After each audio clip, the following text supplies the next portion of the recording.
Hey, how are you? Well, I just want to tell you a few things. I'm doing a thing that I'm gonna call spring cleaning. That would be a detox. And I just want to get everything all in alignment. The weather is like kind of warming up. You know, and I'm feeling really good. I'm feeling pretty amazing. I found a lot of great things about myself. You know, a spiritual evolution through the winter, a rebuilding, a getting into a lot of sleep. And like I said, the weather was warming up, and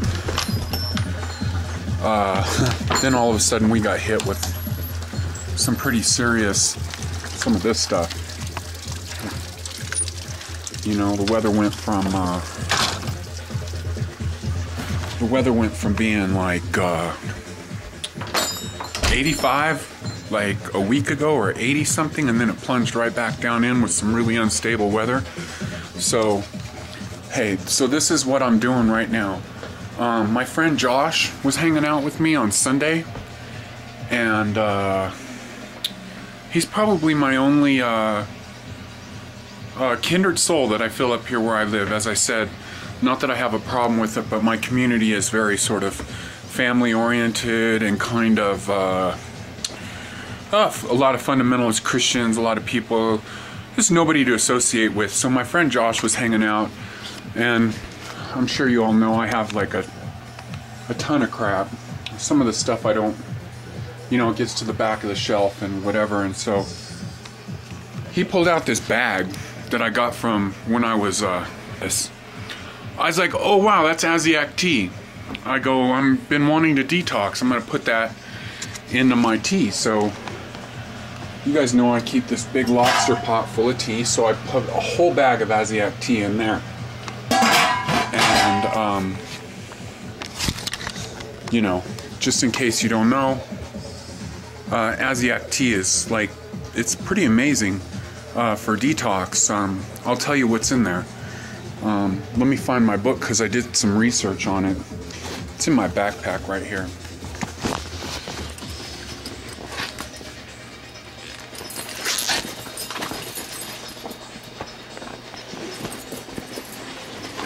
So I've been doing a lot of stuff. This is like maybe going to be a little bit of a not like a video where I'm trying to hold it together, just getting you caught up on what I'm doing, you know?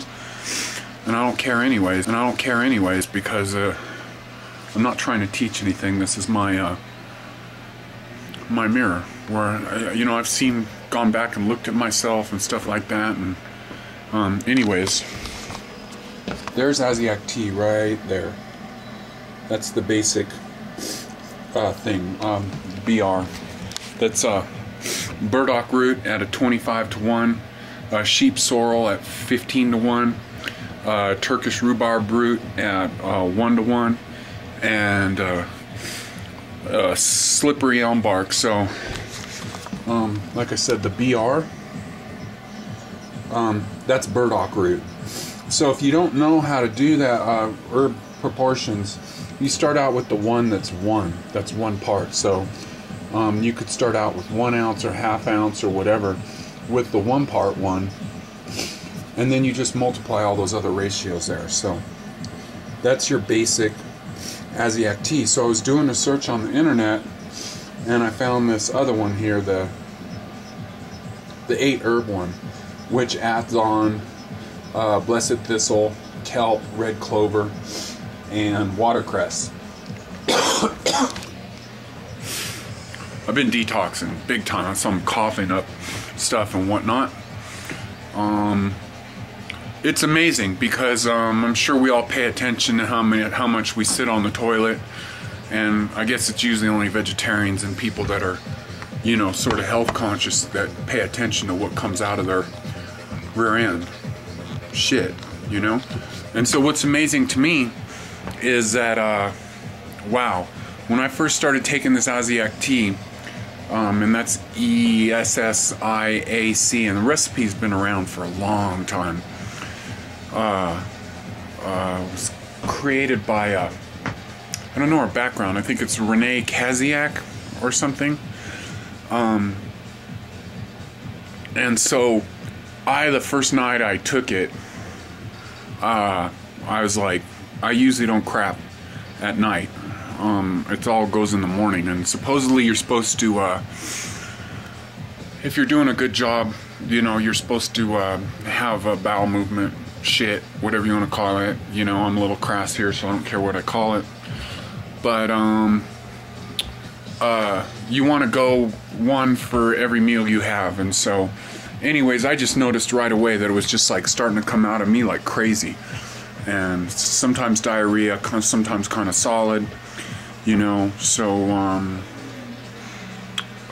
anyways, so that was like really exponential. And then I started a blended fast, which I'm having lunch here right now. It's like my whole place is kind of a little bit of a mess because I just grabbed a bunch of vegetables. That's mustard greens, a bit of you know, the salad mix. It kind of got frozen but that's okay. And so some burdock root, carrots, celery, and then I just, you know, I'm doing a blended fast, so I put it into the blender. And this is why you want the Vitamix. I would not get a Blend Tech ever, or recommend it to anybody, is because of the pounder thing, you know, this right here. You know, which you can make the ice cream with.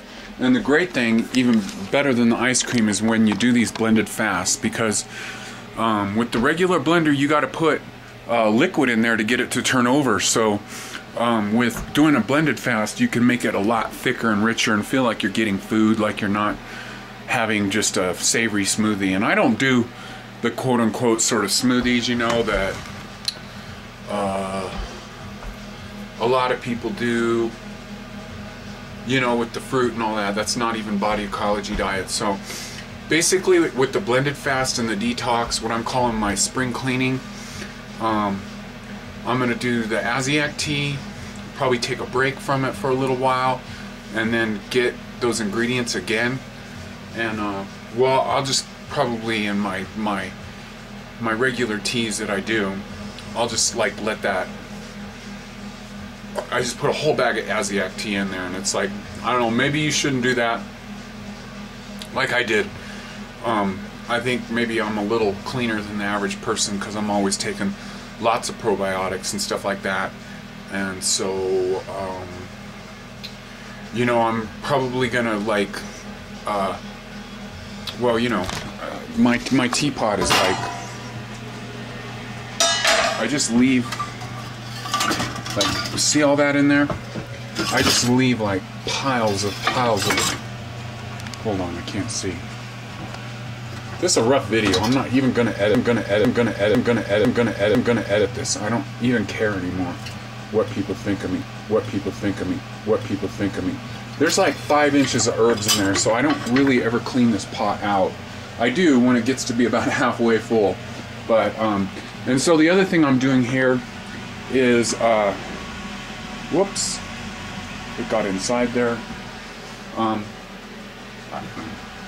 I had that. This is Rejuvilac. So what I did was I sprouted some rye, and you know, soak it for like overnight, 12 hours, and then sprout it for 24 hours, and then you put some good clean spring water in there and watch when I kind of shake it. You'll see how the bubbles sort of come up to the top. That's the probiotic thing. And then the reason that I had the this thing on there with a shirt over the top of it is to sort of protect it so it doesn't get like dust and stuff in there, and it stays somewhat clean, you know. So that's Rejuvilac. And then also, then I found a place that has like raw milk, because you know what, the cost of the coconuts, young Thai coconuts for making the kefir, where I live, they're up to like 19-20 bucks a case. So the American dollar's kind of taking a crap, you know. And so I found a place where I live, and I want to give them a shout out because Apparently they're the only all organic store in Riverside. It's called Good Ones. And I was frequenting this place called Clark's, which I still kind of go to. But you know, they're pussies because they don't carry organic milk because they got sued. And so they want to have cheap insurance and whatever. And so I'm going to support any place that's like getting the awesome health products out there. And so I want to say boo to Clark's for being pussies and for like not carrying raw dairy and stuff like that because you got sued. Boo hoo. You know, fuck you guys. My loyalties, and plus I was paying a lot of money to these people for like supplements and stuff. I get all my supplements online now from iHerb. So this stuff right here in the jars, this is my first time doing this. This is raw milk that I've used the kefir starter culture, and that in the big jar, that's my coconut kefir. So that stuff is gonna be that's gonna be less because it's actually $7.49 at the Good Ones that I mentioned for the Organic Pastures raw milk. And so that's way cheaper than the coconuts, and plus you get the benefits of animal product, of the raw milk, with all the other stuff that has in there. And there's the raw milk I got. It's empty now from Organic Pastures. And then I got this fermented or cultured, let's not call it fermented, raw colostrum. Cultured raw, they call it kefir, or yes, abbreviation for kefir, because it's colostrum or whatever. So that's what I'm doing, is on a spring cleaning thing, getting the solid food down. And where I'm headed with the blended food is I'm gonna get on with the Dr. David Jubb gallbladder cleanse. I'm maybe gonna go a month or so of no solid food, gonna blend everything down with the Vitamix, you know, use the pounder, no, just maybe a couple splashes of vinegar in there to throw some sour in there. And you know, really thick, so I don't feel like I'm eating a smoothie, so I'm eating some actual food. Anyways, you know, that's where I'm at right now. Keith saying I love you all, and let's shift the planet around, get our consciousness going to the highest potential, detox, live minimally, you know, drink good water, keep it simple, don't be like piggish Americans, you know, like, I've been here in America all my life. I've never been to Europe, but like I said, I've been talking to a lot of people who are just like, who've been there and who are impressed with the sort of simplicity. And I want to live a more simple life and a richer life, and not living in this world of excess of driving some big huge SUV and not being aware of the world and living in a more sophisticated way. It's time for America to grow up, right? All right, I'll talk to you later. All right, bye-bye.